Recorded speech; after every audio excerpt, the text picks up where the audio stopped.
Good evening, guys, and welcome to another episode of Bubba's Garage. I hope you guys are having a fabulous day. Guys, you've asked for it. You've asked for more Griddle Time videos, and that is exactly what we're going to do today. And honestly, this is the Bubba potatoes. And, well, on the griddle. We cooked them a lot on the griddle. And honestly, guys, I meant what I said in previous episodes. If you've checked our Facebook page, we griddle about 6 times a week on average, if not 7. So today, right here on Bubba's Garage, Bobbie is going to show you how to cook the Bubba potatoes. And guys, keep in mind, we're talking about raw potatoes from scratch. From scratch, right here on Bubba's Garage. None of this, hey, we're going to go heat them up in the microwave. And you guys know exactly what I'm talking about. You're going to go heat them up in the microwave and get them ready for your griddle. Well, guys, guess what? What if you don't have a microwave?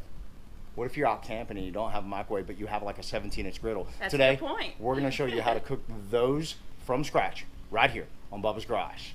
Ready? I'm ready. All right, so I've already done some of the prep work. I've already cut up my potatoes. They're diced into small, almost bite-sized potato chunks. And I have already preheated the griddle because you want to make sure it's hot.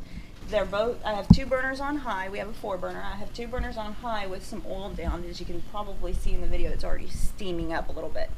That tells me it's ready to go. So now I'm going to dump the potatoes straight onto the griddle. One thing to note is when you do cut up the potatoes and you rinse them off, you're going to rinse them off and let them sit. I use a strainer for a good 5 to 10 minutes, because the key with these is you don't want them wet when you put them on the griddle or they're going to get mushy. You want them as dry as you can get them, and that way they stay in the chunks. I spread them out into an even layer on the griddle, and now I'm going to put the seasonings on them. You can use any of your favorite seasonings. We of course use the Bubba seasonings you've seen several times in our videos, and just sprinkle enough to taste.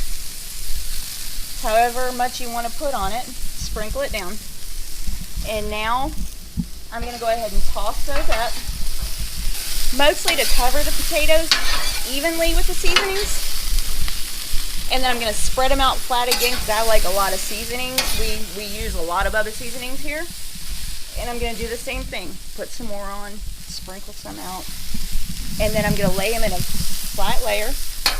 And I'm going to let them cook for about 5 minutes at a time, but you want to keep tossing them. That way they get cooked evenly on each side, and it's a nice even cook.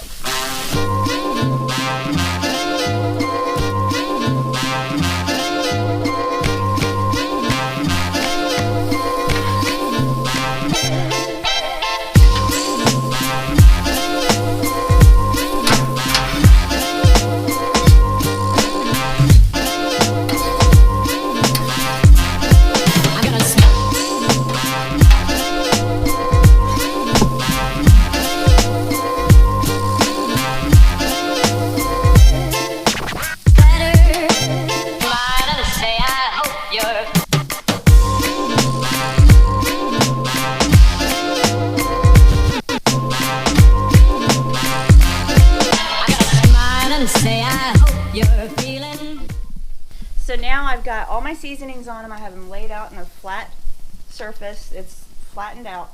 I'm going to let that side cook for about 5 minutes, and then I'm going to come back and toss them and do that for a total of about 15 to 20 minutes, and I'll show you how to tell when they're done. I gotta smile and say I hope you're feeling.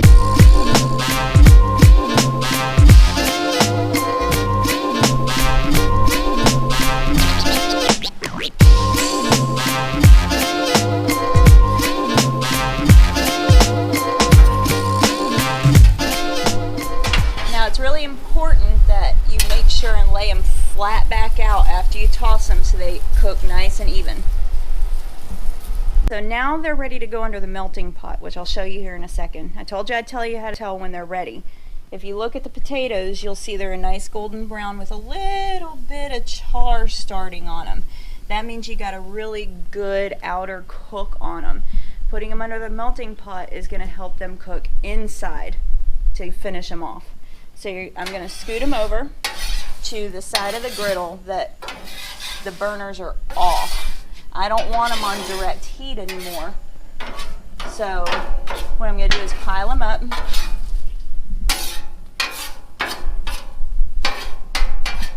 I'm going to grab a little bit of water. And I'm just going to kind of sprinkle some water on the side with the heat and then cover them up.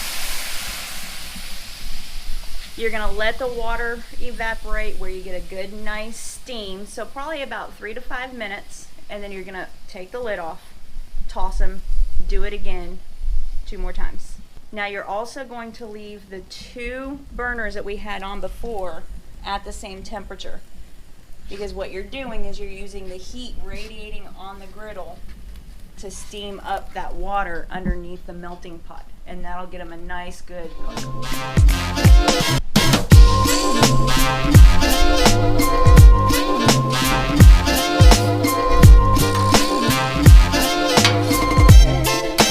Better smile and say I hope you're feeling.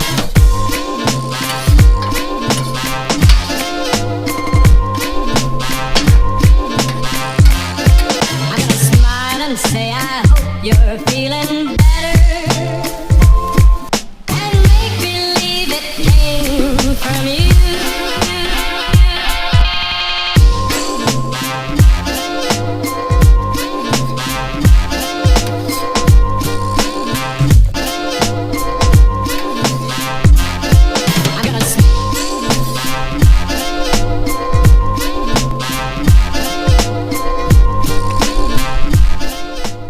Now I usually put them straight into a bowl with a lid. That's so that they can kind of rest for about 5, maybe 10 minutes, just to kind of let them finish cooking without overcooking. Something I forgot to mention in the beginning is a good rule of thumb that I go by on how many potatoes to make is per person, you're going to do maybe 2 small to medium size or 1 large potato per person. I always struggled with how many to cut up because it's hard to tell until they're cut up, right? Another thing is always make sure that you leave the burners on the left so that you can get a nice good steam under the pot to help it finish cooking. Otherwise they're not going to finish cooking. Now look at that. Honestly, guys, that is really easy to make. How long did it take? About 45 minutes, I think? From start to finish with prep time, it takes about 45 minutes. Yeah, not bad at all. And honestly, guys, we use these potatoes with a lot of different meals. You can do the turkey burger. You can use it with a hamburger. It's okay. We use them for breakfast, making breakfast tacos, breakfast bakes. You know, and bakes. that's a new one that we did not long ago. It actually turns out really good. We also use it on a veggie mix. It's a chicken and veggie mix, yeah. And our southwestern mix, which is really good too. Right. Yeah, it has kind of a taco-y flavor to it. Come on. You can use potatoes just about anything you want to put it on, right? Yeah. And honestly, you don't have to make it complicated. It's really not that hard. Doesn't take that long. And guess what? Didn't have to use a microwave. Really. The key is make sure the potatoes are dry when you put them on the griddle, and you'll be good. That's about it. And honestly, guys, if you cook this recipe, definitely leave us some comments. We'd love to hear how it turns out for you. Absolutely. Honestly, if you want us to do one of these other recipes that we just mentioned to you, let us know. We definitely want to hear from you. If that's something you want us to do, we'll definitely do that. These are like things that we cook a lot right here on Bubba's Garage. Some of our favorite recipes. Some of the favorite stuff. So definitely let us know. Right now, I'm going to wrap up this video. Guys, if you like this video, give us a huge, huge thumb up. Back up. Don't give me a thumbs up. Give Bobbie a thumbs up. You give Bobbie a big thumbs up because bottom line is she cooked all this stuff and I was just the guy behind the camera. So give Bobbie a big, huge thumbs up. And if you want to stick around and find out what happens next right here on Bubba's Garage, please subscribe. And until next time, we'll see you on the flip side. Good night, everybody. Good night. Better smile and say I hope you're